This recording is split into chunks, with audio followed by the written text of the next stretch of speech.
Hello there, everyone. This is Enrique Bakemeyer with Healthcare Business Insights, and I'd like to welcome you to today's sponsored webinar hosted by PMMC, Price Transparency and Consumerism, Best Practices for Online Patient Price Shopping.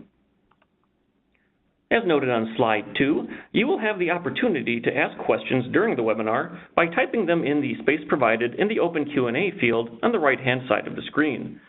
We will take a couple of brief pauses to field questions on slides 18 and 35 and at the conclusion of the webinar.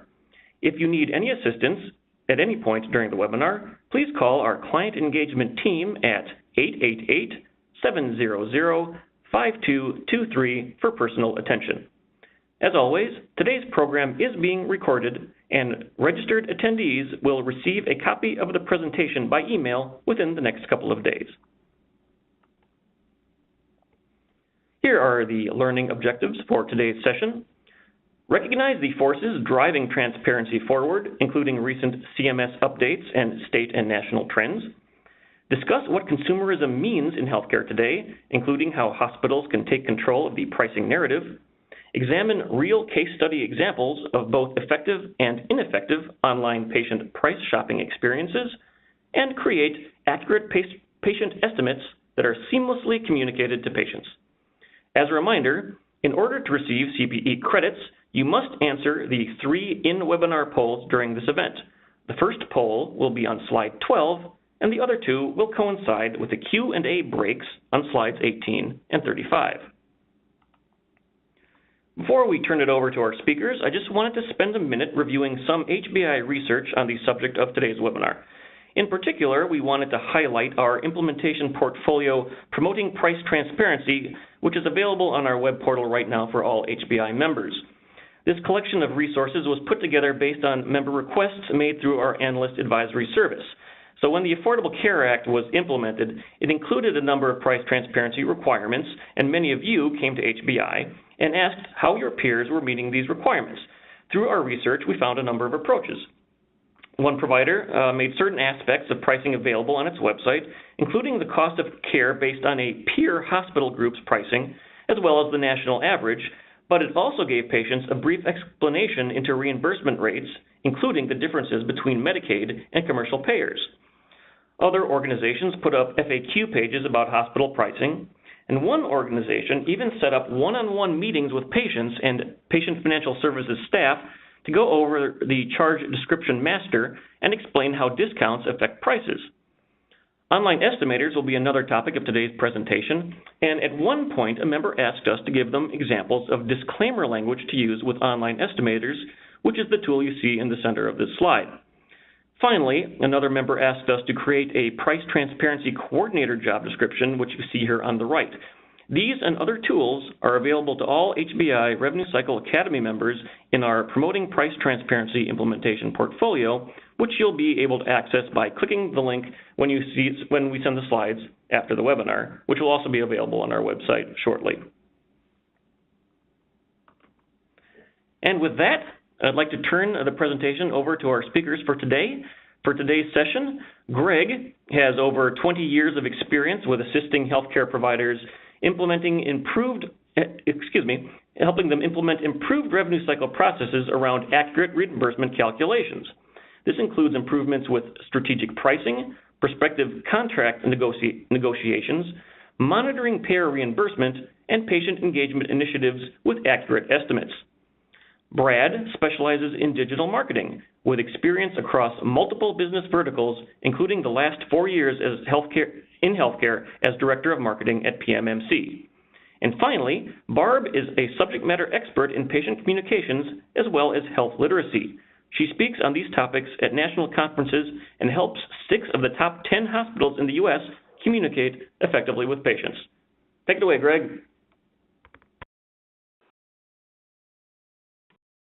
Introduction. And again, thanks Enrique for the introduction, and we appreciate everyone joining us today. During today's session, we will be addressing several components around the intersection of our industry's migration to greater pricing transparency in the midst of our society's transformation to a new digital consumer model. We'll take a deeper dive into best practices with consideration specifically around online patient price shopping models by actually critiquing a number of current online patient estimate web pages. We'll then move into some key reminders to build on the digital connection with patients once they visit your website. We know from the .com bubble crash years ago that actually just having more eyes visit your website isn't enough, and that really going forward, online shopping isn't going to be for just books, travel, restaurant reservations, but healthcare services as well. Today, meaningful healthcare reform around increased pricing transparency is really occurring at both the state and at the federal level. Specific to pricing transparency, we found a report from Altrium's Center for Payment Innovation that's published annually as a report card of each state's pricing transparency grade. The highest grade goes to those states that provide usable and actionable information related to healthcare pricing. As you can see from the graph, 44 states are still currently earning an F grade. These scores were driven by the state's website for having key pieces of information such as a rich data source, being an all-payer claim data set, which was the actual paid amount versus charges, the scope of prices, with prices being shown as the paid amount, the scope of the procedures and services, which would include inpatient, outpatient, and professional services, the scope of the provider, being the actual cost per episode, and the public availability of the website, in other words, the ease of use. The report noted that there were common trends with those states that received a high pricing transparency and quality score. While there are common trends, please note that the scores were based on the state's availability of pricing information, not the individual healthcare provider's website. So to aggregate and make available to the public and pricing transparency information, the scores were at that state level. Overall, some states are advancing faster than others. But as we know, Greg, the federal government often intervenes in healthcare and other areas when the market may be not moving as fast as they would like to see it. And this really seems to be the case with pricing transparency. Next year in 2019, CMS is now officially implementing a requirement that healthcare providers publish a standard list of prices and charges. The goal here is to increase the availability of usable data so the public can more easily make more well-informed healthcare decisions that also include the cost of the service in that decision-making process. This is certainly a step in the right direction nationally as a standard, but the requirement to publish a standard list of prices may be a lagging requirement with what patients really want to know. Secretary Azar is absolutely correct that patients will want to know the real cost before they get the service, but just posting a list of prices is likely not the real cost.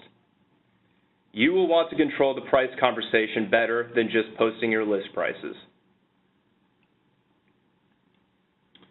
You are so right, Brad. While most states are woefully lagging with their pricing transparency websites, a number of states, such as the ones listed here, have enacted state laws that require healthcare providers to provide an estimate of what the patient's healthcare cost will be for a procedure.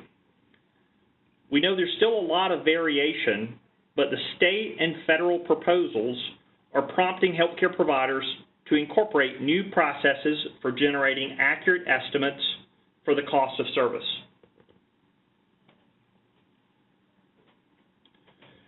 So let's move from what we are being required to do and spend a few minutes reviewing where our society is as it relates to pricing expectations.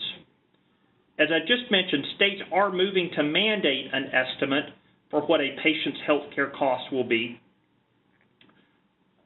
But what cost should be used is a real question. How do we best present and communicate that cost, as well as how do we engage our customers with this information or additional critical questions? Enrique, I believe we have our first poll question. Yes, that is correct. Thank you, Greg. The first poll question is, how do you engage patients with financial estimates today? Please select all that apply. The options are online, call in, at pre-registration, or at time of service. Again, that question is, how do you engage patients with financial estimates today? The answers are online, call in, at pre-registration, or at time of service. This poll question will be open for the next few minutes, and then we will present the results at the beginning of the next poll question.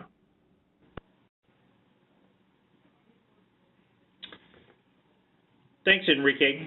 As everyone's completing their response to the first poll question, as noted here on the slide, there are two common questions that patients have when confronting a healthcare issue. Within that being the revenue cycle area of responsibility, we know we can't address the first question, but we can help clarify the second question, which often leads to a multitude of follow-up questions such as, what's my out-of-pocket? Will my procedure be covered? I have insurance and thought this was covered. These questions become even more relevant when we take into account that 57% of buyers' purchasing decisions happen online prior to their first contact with us as healthcare providers. Think about how you shop today. We all research the price of something before we actually walk in a store or contact a seller. In fact, studies show that 55% of Americans seek out the cost of a procedure before they actually schedule an appointment for a service. When most hospitals implemented their patient estimation system several years back, the goal at that time was to provide a more accurate patient estimate that more accurately calculated the allowable and in turn the patient coinsurance amount. Healthcare services, as we know, are extremely expensive and are often provided on an outpatient basis these days. Patients are more likely to also be covered by insurance with a high deductible health plan. Most hospitals today have eligibility and point of service collection processes in place and would, at a minimum, check and collect the $50 copay. With the example we see on screen, we know that an estimation system helps address the missed patient communication and collection opportunity, which is really the patient coinsurance portion. This component is often the largest portion and many times the least understood, and it's less likely to be discussed during that upfront pre-registration process.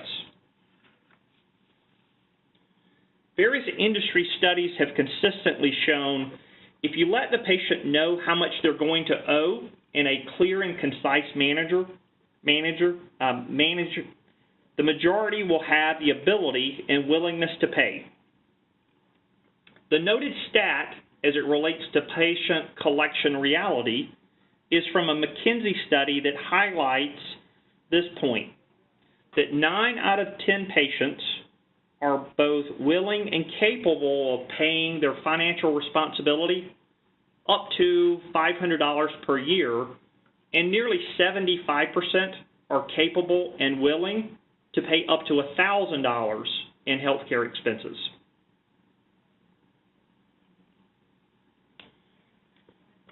Many of you on the call today have implemented a cost estimation system to improve the patient estimation dialogue and the point of service collection. But as we know, the only constant in life is change. As we started today's session, we noted that many states are rolling out state-specific websites for patient estimates. Most payers have deployed estimation systems as well. The reason that you are, as a healthcare provider, wanting to incorporate the deployment of a patient estimation system should be to take control of the pricing message dialogue. If we're going to take control of that price message and that dialogue, we first need to revisit what our customers, the patient, expects today. It's important to recognize the shift with online use. Messaging and the means for that messaging is critical. Brad, why is this important? Yeah, Greg, it's important for a number of reasons, and the first is that first statistic you see on the slide there, that our attention span online continues to shrink. The average attention span is now just 8 seconds. That's how long you now have to capture the attention of your customers, or in your case, your patients. The tech giants like Google, Facebook, and Amazon have really led the way in kind of transforming this patient and user experience. And as a result, we're seeing now 3 of 4 individuals also get frustrated when content appears to have nothing to do with their interest. Another interesting statistic is that a Google search is now becoming the first step in the buying process, with consumers being halfway through that process before they actually engage with someone. And finally, another statistic that's relevant to our conversation today is that 47% now expect personalized service. Not just that they prefer it or they would like personalized service, it's now an expectation. And we really have to take that into account when we're engaging with our patients online. So the bottom line is that people want information readily available so that they can make a well-informed decision.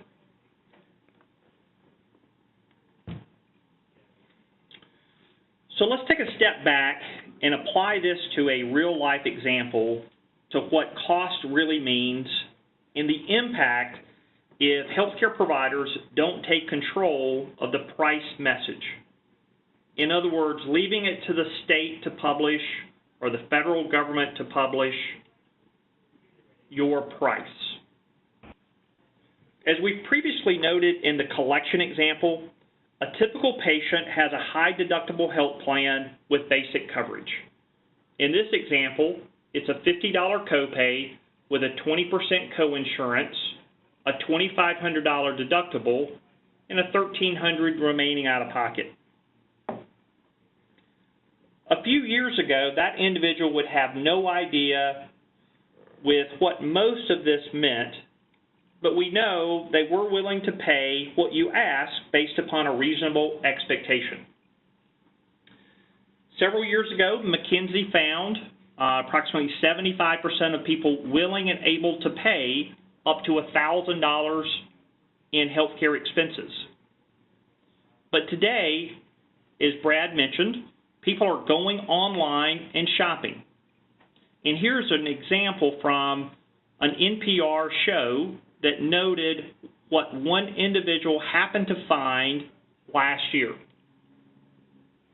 One location had a price of $286, and another location had a price of $8,897.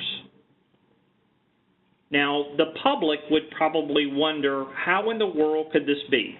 Is this for real?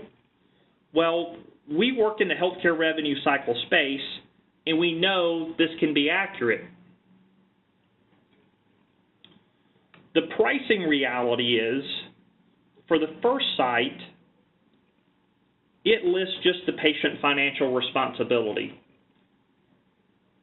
From a hypothetical calculation, this example would have been based on a $2,300 charge with an $1,186 insurance allowable, and with our patient having a 20% coinsurance and a $50 copay.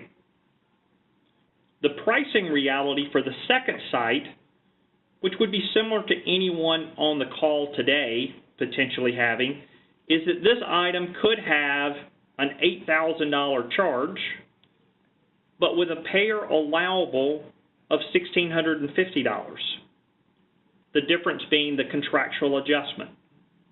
The $50 copay and with the 20% coinsurance, the patient responsibility would actually be closer to $380. The key for hospitals is to start to change this narrative and meet the patient, the consumer, online as they're researching and shopping. There will be differences in charges, and there will be differences in the patient responsibility from one healthcare provider site to another.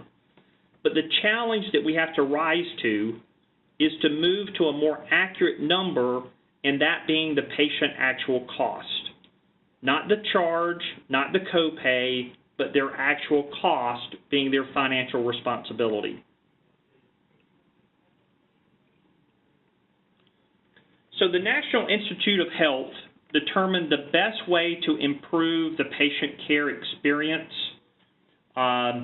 in terms of increased care, reducing cost, and improve the health of our overall population was through the family nucleus.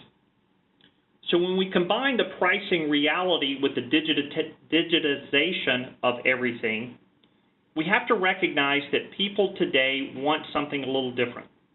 They still want to know they're going to get better, but they also want to know how much is it going to cost them.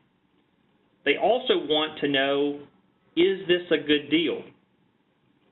You know, who doesn't want a good deal today? And people and families also want to do all of this without a hassle. Remember, 60+% want a digital option, as Brad mentioned, and will search online before they look at to actually scheduling an appointment. So today, hospitals have to move to embrace improvements to their website and provide the ability to generate an estimate online. So what does that mean? Well, first, it has to be easy to find. And it has to be easy to use. And let's keep in mind that 8-second rule before the user moves on. So your patient estimation webpage should really provide a means for remembering the patient, whether that's a simple Remember Me box that they can check to autofill their demographic information. And remember, it has to be easy. If it's a hassle, they'll simply go somewhere else. Right you are, Brad. People do get frustrated and they move on very quickly these days, which means it also has to be very accurate. And for an accurate patient estimate, your estimation system and your estimation processes has to accurately manage 4 key elements: the right location, the right insurance, the right procedure, and the right benefit. It's our responsibility to do this so that it's easy for the general public to do the right thing, which is to schedule their procedure at your hospital. Enrique, I believe we have another poll question. Yes, indeed, and we will also pause for our first scheduled Q&A break. For that, we will share the results of our first poll. As a reminder, that question was, how do you engage patients with financial estimates today? The results were 92% said via calling in, 76% said at pre-registration, 59% said at time of service, and 32% said online. And with that, we'll launch our second poll. Please describe how you are currently providing pricing information on your hospital's website. The answers are: provide full personalized estimates online, provide some pricing information online but not personalized estimates, we don't provide any pricing information or estimates online, or I don't know. Again, that second question was, please describe how you are currently providing pricing information on your hospital's website. And with that, we'll begin the Q&A, and these will also go for Barb. If you have any insight on these questions, by all means, please feel free to contribute. First question is, how do we prevent patients who shop around from going outside our health system for care if we are not the cheapest option? I think it comes back to controlling the pricing message. you want to be able to move to having the discussion around both quality, convenience, and outcomes, and try to keep pricing at a minimum. Some organizations are closely monitoring what services are typically shopped online, and in those cases, you're trying to identify the things that may be viewed as more commodity services to be price competitive. But again, you want to control the price message. You don't always have to be equal to or less than the area competition, but you want to be in the same range. You want to make sure that you're at least providing the same consistent information, and that being the patient's cost, not your charge, not the payer allowable, but what it's going to cost the patient, so that you can, again, focus on quality, convenience, and outcomes. It might also be helpful if you are able to highlight the benefits of your particular organization, your radiologists, et cetera, to differentiate yourself from the corner imaging store that might be inexpensive but do not have the quality of the readers of the information or the procedure, or your surgeons, or whatever the particular procedure is. Thank you very much. Here's a question from Franco. With CMS mandating that prices are posted, how will this impact drugs administered? How accurate does the pricing information have to be, because these will vary by patient? Yeah, great question, and I think there's still more to come from CMS with what exactly they're going to be looking for. What has been published thus far is that there will be a requirement for a list of prices, and that list hasn't been fully defined yet, and certainly pharmacy items, outpatient items, especially things like very expensive drugs around oncology, will be one of those critical pieces that will have to get addressed in the coming days. Very good. Another question from the Q&A. Does an online estimator satisfy the 2019 federal requirement for listing standard prices?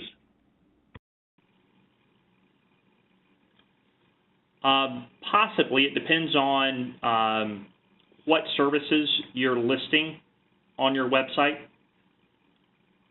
and how complete and inclusive of services you've elected to put out there in the marketplace. Very good. Another one here, how can we involve clinicians in cost estimation? Many patients, as you know, simply go to wherever their physician refers them. So the engagement question is actually pretty interesting. What are your views on that? Enrique, could you repeat the question? Sure. How do we involve clinicians and/or physicians in cost estimation, particularly in view of the fact that many patients simply go wherever their physician will refer them?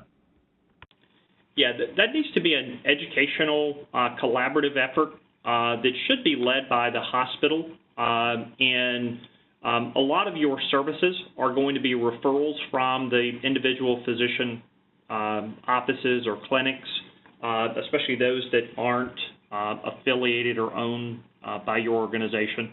So it should be an education process, and as you're moving to be more transparent with your pricing, you should be reaching out and having those discussions. You should also be constantly reviewing and analyzing so you understand what procedures from a top 10, top 20, top 50 procedure list are you receiving those referrals from those particular offices, and being prepared to have that pricing discussion with those providers. The clinician should definitely be involved and incorporated into this process. Very good. And let's take one more here, and then we'll, as a reminder to the audience, we do have 2 more Q&A breaks coming up. One question here from Beverly. What exactly is standard prices?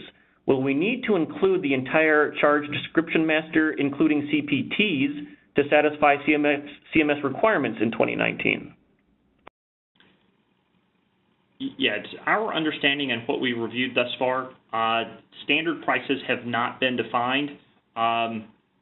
There is one school of thought that it will be the charge description master, but as we know from a healthcare service and a billing standpoint and tying it back to estimates,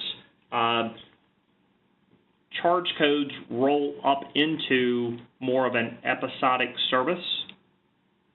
And if we're going to meet the patient where they are, we're going to have to, as an industry, think through and ensure that while we may be required to post our charges or a list of prices, the marketplace wants something that is both easy to find, and reviewing a list of 1,000+ charge codes probably isn't going to be what they consider to be easy to find. So it has to be easy to use, and that's where a website tool that allows patients to shop and converts that billing information up to a service level and incorporate the benefit data for that particular patient is what's needed for our industry to really be able to respond to patients, to consumers, with what their cost is going to be. That's really what the estimate process is all about. We may be required to do one thing from a regulatory standpoint, but I think we need to be looking at and thinking further out beyond the horizon with what patients and consumers are really looking for. And before we move on, Barb, do you have anything to add? I think Greg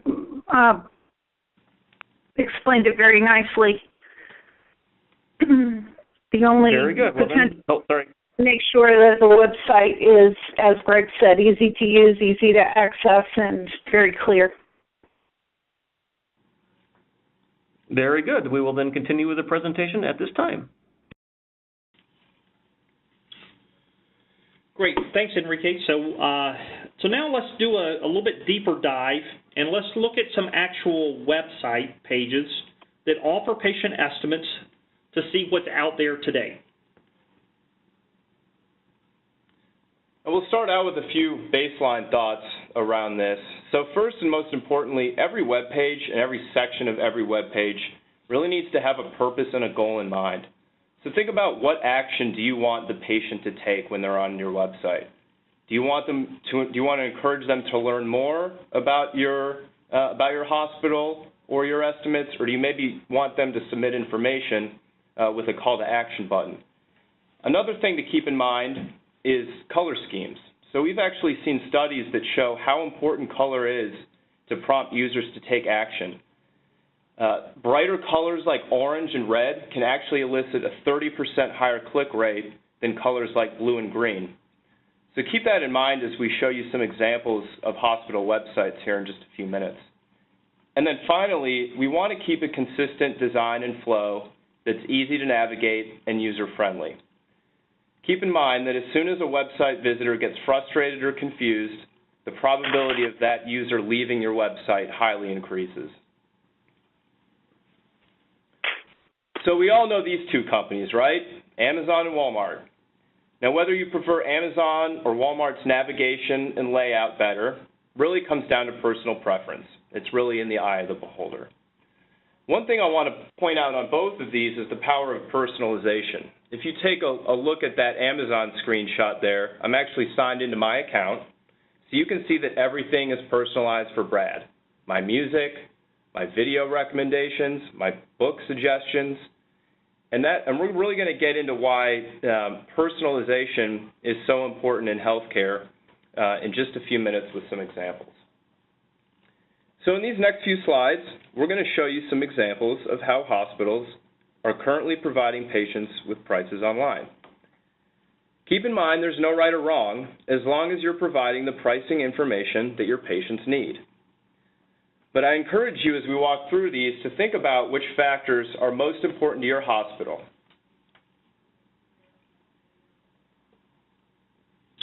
Thanks, Brad. These are good baseline reminders as we review some of the web pages that are out there today. As you mentioned, there's not a right or wrong with a web page or a patient-facing estimate process, but there are items that may make each website a little more appealing. We've pulled different websites from different hospitals, and there are a lot out there, but these are all fairly common examples that we've seen in the marketplace.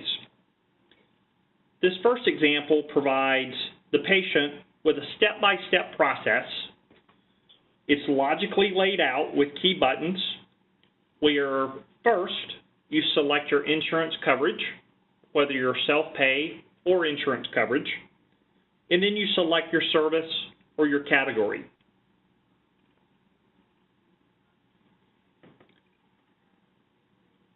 Once you've completed those two, the last step is really selecting the procedure within that particular service category. It's a straightforward process with each step building on the previous one, and it starts with the insurance information, then asks me to select the category, and then lastly the procedure. Brad, what's your assessment? Yeah, I agree with you, Greg, on this one. I really like how this is just a very simple three-step process, very easy to follow, and visually it's very clean. Okay, here's another website. This one has a similar step-by-step process that we've incorporated onto one example PowerPoint screen. It starts with, in the upper left-hand corner, selecting the service, and as we do that, a more detailed description appears under the category. Again, it's very straightforward, easy to follow with a little more color. Brad, what's your assessment? Yeah, this one is a little bit different in that it allows me to search by either service or body part. You can see here on the slide that I chose service, and then once I selected View Quote, it actually gave me a new pop-up window with details of what is included and what is not included with the procedure. I've actually found this to be very helpful, especially for a patient that maybe hasn't had this procedure done before. Another aspect that I'd like to point out is the language and the tone used. Look at the text in the upper left and how that reads. Your right to know. We want to give you the information you need to make healthcare decisions, including the cost of services. The statement, your right to know, really speaks to me as a patient and a consumer, and it really makes me believe that this hospital understands my needs as a patient.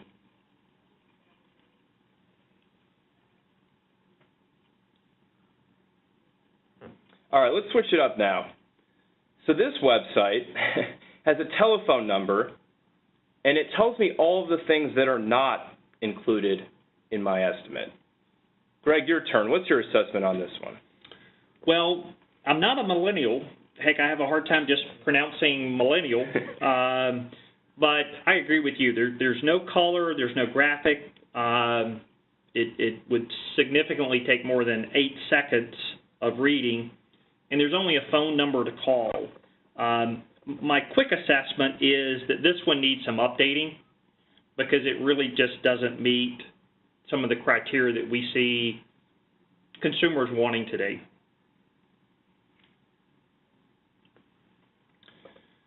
So we'll switch it up again, and this next one is with a payer website.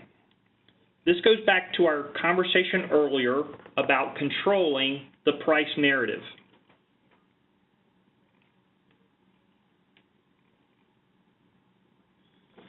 If you're allowing your patients to shop for price online and they're actually shopping via the insurance provider, which a lot of individuals do and a lot of payers are promoting, and there's a lot of benefit to that. But when that occurs solely, you're giving up control and your ability to control your pricing message, and without that, that opportunity will be lost for you. You can rely on the payers to provide your quote, but if the estimate's different than what their actual experience is, once the service has been provided, my guess is the patients are likely to view you as having been inaccurate versus the payer. Again, it comes back to controlling the price message. So this next one I really like, and it's a unique example because of how visual and interactive it is. So on the slides we have screenshots, so you can't really tell how interactive it really is. But if I actually hover over the body part that I want to select, it highlights it for me, and then I can go ahead and select my service. And then finally, it's very clean and simple to understand in terms of the estimate that they're providing or what my financial responsibility actually is.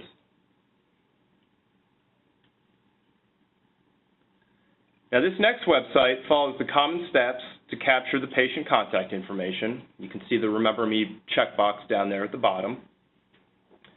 And my favorite part of this example is that I can compare prices across their different facilities. So I can choose what's important to me. Is it proximity? In this case, just 0.2 miles away is the closest hospital, or is it best price? So if I'm especially price conscious, I might choose to drive a little further to save some money. For any health systems on the call today, this is definitely a key consideration to think about.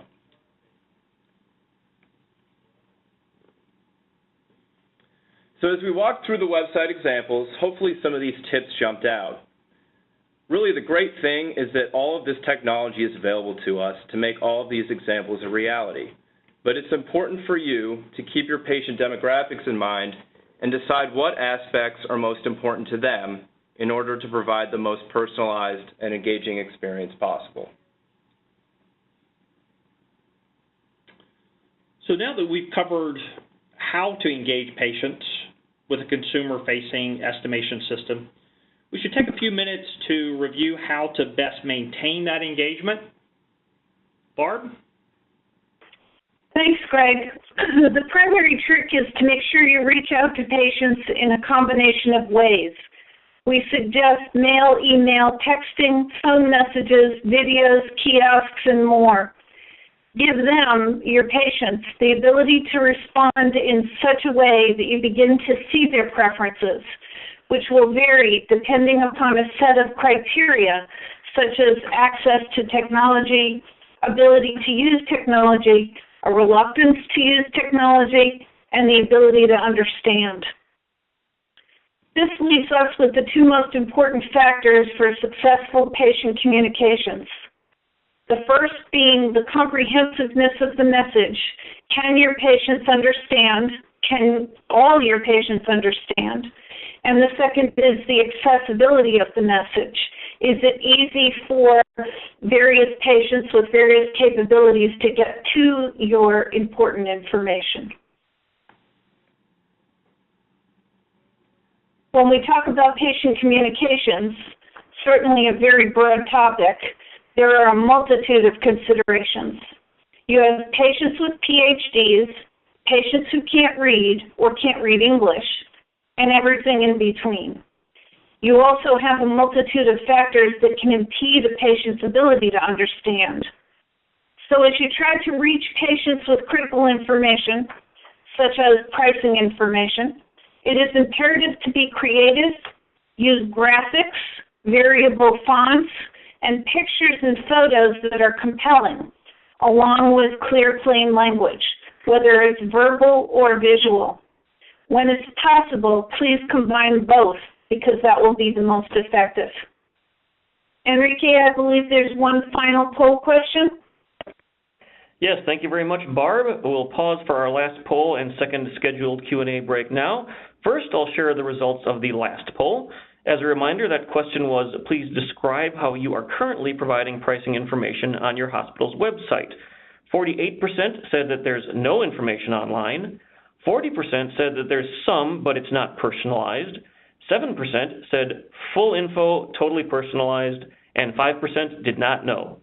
And now our final poll question, what is your biggest challenge in managing the accuracy of the estimate? Selecting the right procedure or service, selecting the right benefit information, or having the right payer contractual allowable? Again, that question is, what is your biggest challenge in managing the accuracy of the estimate? Right procedure service, right benefit information, or right payer contractual allowable. So here is another pre-submitted question. How do we drive patients to the estimator once it's built? So one of the things that we recommend is taking a twofold approach. That would include working with your marketing department at your hospital. Your marketing team should have a process for what's referred to as search engine optimization. And so they should have metadata tags on your website and on specific pages to help direct patients when they're doing Google searches, which is how most of us shop for things or when we're looking for information. You want it to go to the web page that's relevant for the patient and their specific question. So your marketing team or whoever's hosting your website should be able to help you with that task. The second piece is ensuring on your home page that you have some clear, easy to find point of reference for generating or going to a price estimate or a price quote. That's typically going to be something that will be in a clearly defined box, and as Brad mentioned a moment ago, you would probably want to look at, based upon your color schemes and your marketing department, something that's probably orange or, as he noted, red would certainly gain more attention than, say, blue or green when you're trying to call that out as a place to go for a price estimate. Brad, anything you'd want to add in terms of finding that price estimate page? Yeah, I think, Greg, what you said about placement on the homepage is really important. So one thing you could do is you could link it directly from your main homepage navigation so that it's super easy to find.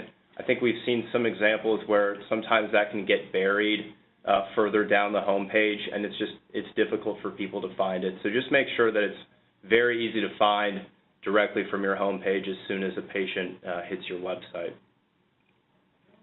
And the good news, bad news, everybody, is that the propensity for self-service is increasing on a daily basis. The good news about that is people will be looking to hopefully find your information online and do their own pricing. The bad news is people will be looking to do their own pricing, and if you're not there where they are, you could miss many opportunities. All right, thank you very much. And given the time situation, we'll pause it there. Reminder, we do have one final Q&A at the end of the presentation in just a few minutes, and with that, I will turn it back over to our speakers. Yeah, so really to summarize everything, when we start combining today's pricing reality with how digital everything has become today, we have to recognize that people want the ability to understand what a healthcare procedure is going to cost them. It's not, to the patient, it's not the charge, it's not an average, and it's not just their co-payment or their co-insurance. They want to know exactly how much it's going to cost them. And remember, 60% of us now want a digital option and will search online before looking to schedule an appointment. I mean, I don't call an airline company or call a hotel just to book a flight or a room anymore. I do it all online, and I'm sure most of you do too. So hospitals have to really start to embrace these improvements on their website and start providing the ability to generate an estimate online. So it has to be easy to find. And it has to be easy to use. Keep in mind, I keep talking about that 8-second rule, but that's so important. They have to be able to find it within 8 seconds or they're going to move on. And then it has to be easy. If it's a hassle, they'll go somewhere else, potentially your competitor, or when they do call you, because you might still be their only option, the initial conversation will probably begin as a frustrated customer.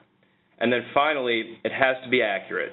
You have to accurately manage 4 key elements: the right location, the right insurance, the right procedure, and the right benefit coverage. And it's really our responsibility to do all of this as a healthcare provider so it's easy for our patients to do the right thing, which is schedule their procedure at your hospital.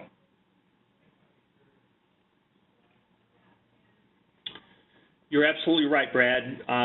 We do have to make it easier And a critical part of that is our responsibility to ensure accuracy of each estimate, or at least as accurate as possible.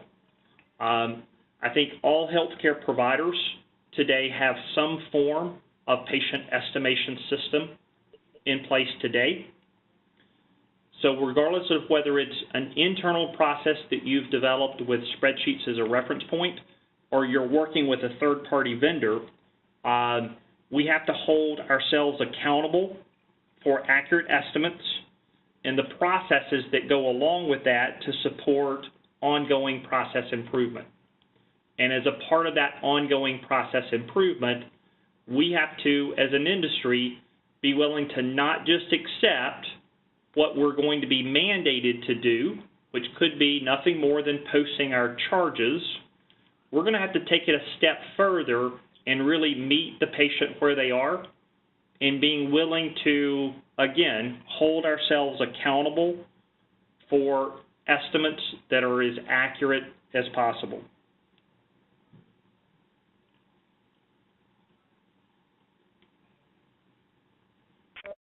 Very good. Thank you so much to Greg, Brad, and Barb. And at this time, we will begin our final Q&A. But first, here are the results of our final in-webinar poll. As a reminder, that question was, what is your biggest challenge in managing the accuracy of the estimate? 46% of you said right procedure and service, 27% said right benefit info, and another 27% said right contractual. So with that, final Q&A session. Here's one we got, let's see. Should we defer to self-service estimators, or should we continue to proactively generate and send estimates even if patients haven't requested them? I think part of the underlying premise of pricing transparency is we need to proactively educate our customers, and we would always err on the side of over-communicating versus under-communicating. So from our vantage point, we think more is always better in terms of where do you fall, provide more information. We've got to help our society really understand what makes up their cost, and the fact that insurance covers a portion of it, but with most healthcare plans today, the patient's going to have at least a 10 to 20% co-insurance, and then with the copay and the deductible being what it is, we really have to help them understand what their financial responsibility, what their financial cost is. So we would err on the side of communicating that whole piece.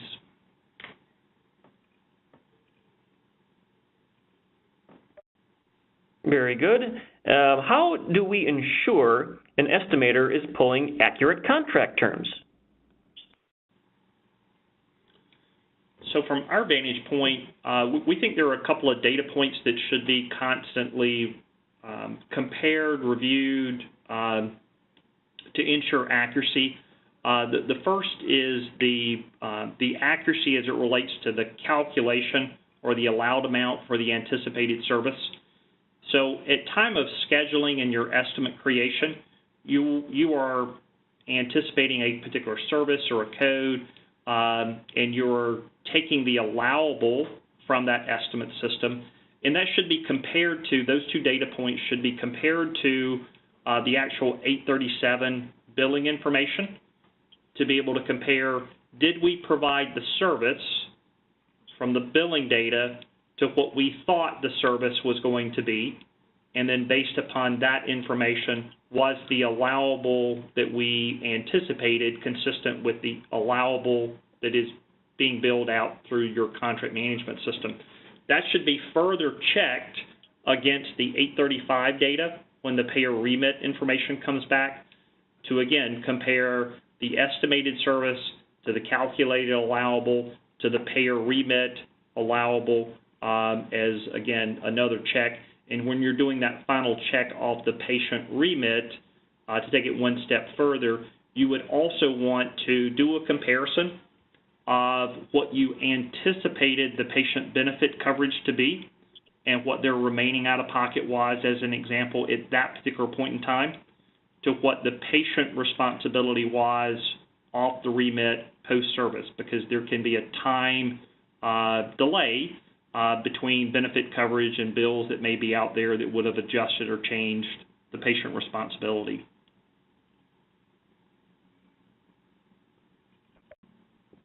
Thank you very much, and we'll take one last one here.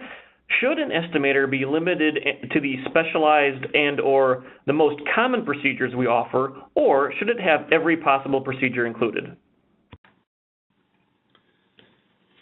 I think overall, if we keep in mind that first premise, that it has to be easy, I think every organization needs to look at and constantly monitor what services are you providing, what services are you billing, and limit your services, whether it is through your online estimation system, the consumer-facing estimate page, or as a part of your registration process, to the services that you do most frequently. If you're trying to list everything, and we know how large everything can be from a hospital perspective. I mean, just think about lab services or radiology services. We're talking about thousands of different procedures. Narrow it down to the things that you do most frequently as a part of that first step in the estimate process, and then you can always tighten up and refine the estimate as it gets to be more clear with exactly what the patient is coming in for or what the scheduled procedure is. Very good. And Barb, any final thoughts from you? I think this was informative and helpful, and I would just stress again the importance of making sure that all your communications are comprehensible by your patient.